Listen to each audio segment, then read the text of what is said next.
Good morning. അങ്ങനെ ഞങ്ങൾ രാവിലെ തന്നെ രാമേശ്വരത്തെത്തി. അങ്ങനെ വെക്കേഷൻ 5-6 വീഡിയോസ് ഇടാൻ കുറച്ച് ലേറ്റായി.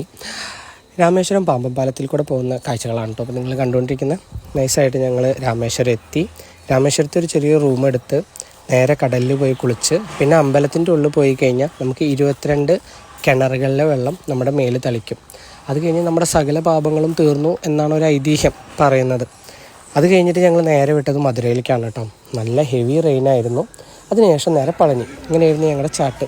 അപ്പോൾ ഇതിൽ ഫുഡിൻ്റെ വീഡിയോസൊന്നും ഇൻവോൾവ് ചെയ്തിട്ടില്ല. കാരണം എന്താ വെച്ച് കഴിഞ്ഞാൽ നമ്മുടെ വീട്ടിൽ കഴിക്കുന്ന പോലത്തെ ഒരു ഫുഡ് ഐറ്റംസ് നമുക്ക് പുറമെ പോയാൽ കിട്ടില്ലല്ലോ. പിന്നെ എനിക്ക് അത്ര ഇഷ്ടമായില്ല അവിടുത്തെ ഫുഡുകൾ. ഓൺലി പളനിയിൽ നിന്ന് ഞാൻ ശരവണഭവൻ എന്ന് പറഞ്ഞ റെസ്റ്റോറൻറ്റിൽ നിന്ന് കഴിച്ച ഒരു ചോറുണ്ടായിരുന്നു. അത് മാത്രമാണ് എനിക്ക് ഗംഭീരമായിട്ട് ഇഷ്ടമായത്.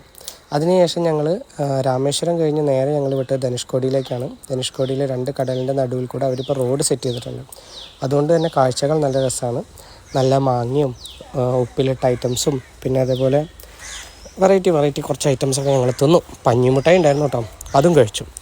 ഇതിൽ എനിക്കൊരു കാര്യം പറയാനുള്ളത് എന്താ വെച്ച് കഴിഞ്ഞാൽ ധനുഷ്കോടിയിലേക്ക് പോകുന്ന ആൾക്കാർ ഒരിക്കലും ആ കല്ലുകളുടെ സൈഡിൽ പോയി നിന്ന് വീഡിയോയും ഫോട്ടോയും ഒന്നും എടുക്കരുത്. എൻ്റെ ഒരു റിക്വസ്റ്റാണ്.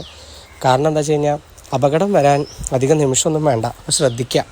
അതിനുശേഷം ഞങ്ങൾ നേരെ മധുരയിലേക്കാണ് കേട്ടോ. മധുരയിലേക്ക് പോകുമ്പോൾ നല്ല ഹെവി റെയിനായിരുന്നു. ഏറ്റവും മെയിനായിട്ടുള്ള കാര്യം എന്താ വെച്ച് കഴിഞ്ഞാൽ ഒരമ്പലങ്ങളിലും നമുക്ക് ഫോൺ യൂസ് ചെയ്യാൻ പറ്റിയില്ല. നിങ്ങൾക്ക് കുറേ വീഡിയോസൊക്കെ എടുത്ത് കാണിച്ചു തരുന്നുണ്ടായിരുന്നു. അപ്പോൾ കുറച്ച് വീഡിയോസൊക്കെ കിട്ടിയുള്ളൂ. അതൊക്കെ ഞാനിതിൽ ആഡ് ഓൺ ചെയ്തിട്ടുണ്ട്. എന്നിട്ട് ഞങ്ങൾ നേരെ പളനിയിലേക്കാണ് പോയത്. മധുര ടെമ്പിൾ കഴിഞ്ഞിട്ട് മധുര ടെമ്പിളിൽ നിന്ന് ഇറങ്ങിയപ്പോൾ തന്നെ ഞങ്ങൾ ഏകദേശം ഒരു 12 മണി റേഞ്ചൊക്കെ ആയി. എന്നിട്ട് ഞങ്ങൾ നേരെ പളനിയിലേക്ക് വിട്ടു. രാവിലെ എണീറ്റ് മോൾക്ക് മുടി മുട്ടടിക്കാനുണ്ടായിരുന്നു, അതടിച്ചു.